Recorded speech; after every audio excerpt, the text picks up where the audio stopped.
पृथ्वी पर मनुष्य की उत्पत्ति कैसे हुई, किसके द्वारा हुई, शुरुआत में मानव की उत्पत्ति, मानव उत्पत्ति का क्या है राज, क्या कहता है विज्ञान मानव उत्पत्ति के बारे में। दोस्तों, क्या ये सवाल आपके मन में भी उठते हैं? दोस्तों, आज हम इस वीडियो में मनुष्य की उत्पत्ति कैसे हुई इसके बारे में इंटरेस्टिंग जानकारी जानने वाले हैं। तो शुरू करते हैं आज का ये बहुत ही दिलचस्प वीडियो। फ्रेंड्स, इस रहस्य को जानने के लिए हमें 4 अरब साल पहले की दुनिया को जानना होगा।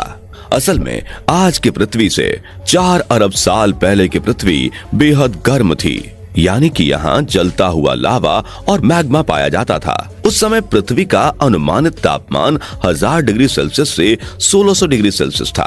करीब 3.9 अरब साल पहले पृथ्वी का तापमान कम होना शुरू हुआ और इसी कारण यहाँ तेज बारिश हुई। ये बारिश कई सालों तक हुई।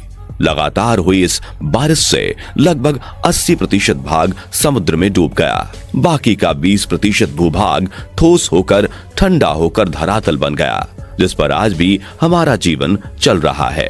इस भूभाग के कुछ बड़े हिस्सों के आपस में टकराने से धरती पर पहाड़ों का निर्माण हुआ। समुद्र के पानी में भाप बनी और पहाड़ों पर बारिश हुई, जिससे ग्लेशियर का निर्माण हुआ और धीरे धीरे पृथ्वी बेहद ठंडी हो गई। इसी समय समुद्र में हो रही रासायनिक क्रियाओं से समुद्री सूक्ष्म जीव पैदा हुए। इसके करीब 30 करोड़ साल बाद पृथ्वी पर रहने लायक वातावरण बना, जो कि बेहद ठंडा था, जिसे हम हिम युग के नाम से भी जानते हैं। इस समय तक समुद्र में इतने समुद्री जीव जंतु हो गए थे कि वहां रह पाना बहुत मुश्किल हो गया था। इसलिए कुछ जीवों ने समुद्र से जमीन की ओर रुख किया और उन्होंने पाया कि धरातल पर जीवन के लिए कोई प्रतिस्पर्धा नहीं है। धरती पर सरवाइव करने के लिए उन्हें बस खुद को थोड़ा बदलना है। इस वक्त डायनासोर धरती पर आए। डायनासोर पृथ्वी के सबसे बड़े जीव थे। माना जाता है कि आज से 6.5 करोड़ साल पहले एक बड़ा एस्टेरॉयड पृथ्वी से टकराया, जिससे धूल का गुब्बार उठा और उसने सूरज को ढक लिया। तापमान गिर गया। डायनासोर्स का काल खत्म हो गया। डायनासोर्स तो मिट गए, लेकिन मैमल्स यानी स्तनधारी जीव ने खुद को इस महाविनाश से बचा लिया था। इतने बड़े महाप्रलय के गुजरने के बाद धरती पर फिर से सामान्य स्थिति हो गई। सतह पर फिर से नए पेड़ पौधे उगने लगे थे और बहुत सारी नई प्रजातियां जन्म लेने लगी। अब जो प्रजाति आई बस सीधे खड़े होकर चलने में सक्षम थी। लगभग 4.7 करोड़ साल पहले धरती के टेक्टोनिक प्लेट्स में हलचल हुई और महाद्वीप आपस में टकराने लगे। अब इससे हिमालय जैसे विशाल पर्वतों का जन्म हुआ। इन पर्वतों के जन्म से मौसम का पैटर्न बदलने लगा। पृथ्वी ठंडी होने लगी। नई नई नदियों का जन्म हुआ। 3 करोड़ साल पहले ग्लोबल कूलिंग हुई। घास के मैदान बनने लगे और जंगल घटने लगे। तब ऐसे जानवर विकसित हुए जो खुले मैदान में रहने के लिए उपयुक्त थे और उन्हीं में दूसरे जानवरों को खाने वाले जानवर भी विकसित होने लगे। 1 करोड़ साल पहले पृथ्वी वह रूप लेने लगी जिसे आज हम देख रहे हैं। 40 लाख साल पहले धरती की टेक्टोनिक प्लेट में एक बार फिर से हलचल हुई और अफ्रीका के पूर्वी इलाकों में एक नई पर्वत श्रृंखला का निर्माण हुआ। ये पर्वत श्रृंखला थी अफ्रीकन रिफ्ट वैली और इसके आने से इन जंगलों में आने वाली मौसमी हवा पूरी तरह से रुक गई और बारिश आनी बंद हो गई। दोस्तों, अफ्रीका के इन जंगलों में रहते थे एप्स, जिन्हें हमारा पूर्वज भी माना जाता है। बारिश के बंद हो जाने से यहाँ के जंगल सूख गए, जिसका सबसे ज्यादा असर इन एप्स पर पड़ा। जंगल सूख जाने से इन एप्स के लिए खाने की समस्या पैदा हो गई और इसीलिए अब ये पेड़ों से उतरकर खाने की तलाश में जमीन पर अपने कदम रखने लगे। इनका दिमाग एक संतरे जितना बड़ा था और इनकी लंबाई 4 फीट तक थी। कई हजार सालों के विकास क्रम के बाद ये 2 पैरों पर चलने लगे। समय के साथ साथ विकास की प्रक्रिया चलती रही और हमारे पूर्वज धीरे धीरे विकसित होने लगे। 30 लाख साल पहले हमारे पूर्वजों का दिमाग काफी बड़ा हो गया था। माना जाता है कि इंसान और एप्स एक ही सोर्स से विकसित हुए और वो सोर्स था होमिडियन। कहा जाता है कि ये प्रजाति हमारे साझा पूर्वज थे। शरीर से ये बंदर और इंसान दोनों ही तरह दिखाई देते थे। ज्यादा समय पेड़ पर रहने के अलावा ये झुक कर चलते थे।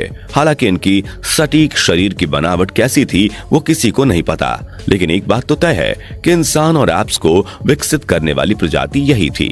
आगे चलकर ये ऐप्स और विकसित हुए। कुछ ऐप्स पेड़ पर ही रहना चाहते थे, जबकि कुछ ने विकसित होकर जमीन पर चलना शुरू कर दिया।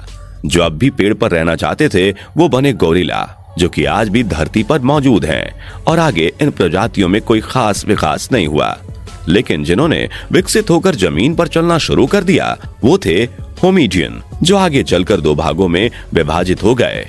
एक बने पैनपेनिस्कस और चिंपैंजी, जिनका डीएनए आज भी इंसान से 99% तक मेल खाता है, और दूसरे हुए होमोसेपियन, जो आगे चलकर इंसान बने। लेकिन होमोसेपियन से आज के विकसित मानव बनने में कई हजार साल गुजर गए। तो आइए इस कहानी के बारे में भी जान लेते हैं। विश्व के अनेक स्थानों पर मानव की खोपड़ियों और हड्डियां प्राप्त हुई हैं। वे लगभग 1.5 लाख वर्ष पुरानी हैं।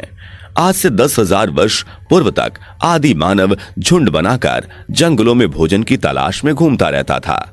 फिर उसने पत्थर को हथियार की तरह इस्तेमाल करना शुरू किया। समय बीतने के साथ ही आदि मानव समूह में अन्य जानवरों का शिकार करने लगे थे। ये थे होमो इरेक्टस, जो अन्य जानवरों से ज्यादा होशियार थे। इन्होंने ही सबसे पहले आग का इस्तेमाल करना सीखा। आग की खोज इंसान के लिए सबसे बड़ी खोज थी। जानवरों का शिकार करके खाना, गुफाओं में रहना, यही आदि मानव की दिनचर्या हुआ करती थी। वहीं जंगली जानवरों के भय से गुफा के बाहर दरवाजे पर आग जलाकर अपनी रक्षा करता था। पत्थर से ही आग जलाता था, पत्थर के ही बर्तन और औजार का उपयोग करता था। आदि मानव का दिमाग समय के साथ साथ काफी बड़ा हो गया। 2 लाख साल पहले आज के इंसान ने अपना रूप ले लिया था। इंसान ने बोलना शुरू कर दिया था। पहली बार कोई जानकारी एक से दूसरे इंसान तक या एक से दूसरी पीढ़ी तक पहुंचने लगी थी। यही वो आखिरी विकास क्रम था जिसके बाद विकसित होकर आज का मानव बना, यानी होमो सेपियंस। जैसे जैसे मानव को अपने आसपास की वस्तुओं का ज्ञान होता गया, वैसे वैसे वह अपने लिए और सुविधाएं जुटाने लगा। प्रारंभ में मनुष्य को कपड़े पहनने का ज्ञान नहीं था। वह पेड़ की छाल, बड़े बड़े पत्तों और जानवरों की खाल से ठंड के समय अपना बचाव करता था। बाद में वह जानवरों को पालना, पौधे उगाना, अन्न पैदा करना आदि सीख गया, जिससे उसका घुमक्कड़ जीवन समाप्त हो गया और एक स्थान पर झोपड़ी बनाकर रहने लगा और खेती करने लगा। उसने कुत्ते, बकरी, भेड़ आदि जानवरों को पालतू बना लिया। उनसे अपने कार्य में सहयोग लेने लगा। धीरे धीरे मानव ने धातु की खोज की। उसने पहिया बनाना सीखा। साथ ही पत्थर की चाक बनाकर मिट्टी के बर्तन बनाने लगा। मनुष्य के विकास का क्रम लगातार जारी रहा और अब भी जारी है। यह एक अनवरत चलने वाली क्रिया है जो शायद तब तक चलती रहेगी जब तक यह धरती है। तो दोस्तों, ये थी धरती पर जीवन के आरंभ की कहानी, मनुष्य के आदि मानव से आज तक के आधुनिक मानव बनने की कहानी। आशा है आपको हमारा आज का ये वीडियो पसंद आएगा। तो फ्रेंड्स, आज की वीडियो के लिए बस इतना ही। अगर आपको ये वीडियो पसंद आया हो तो इसे लाइक और शेयर करें। ऐसे इंपॉर्टेंट और नॉलेज वाले वीडियोस के लिए चैनल को सब्सक्राइब और फेसबुक पेज को फॉलो जरूर करें। Thanks for watching.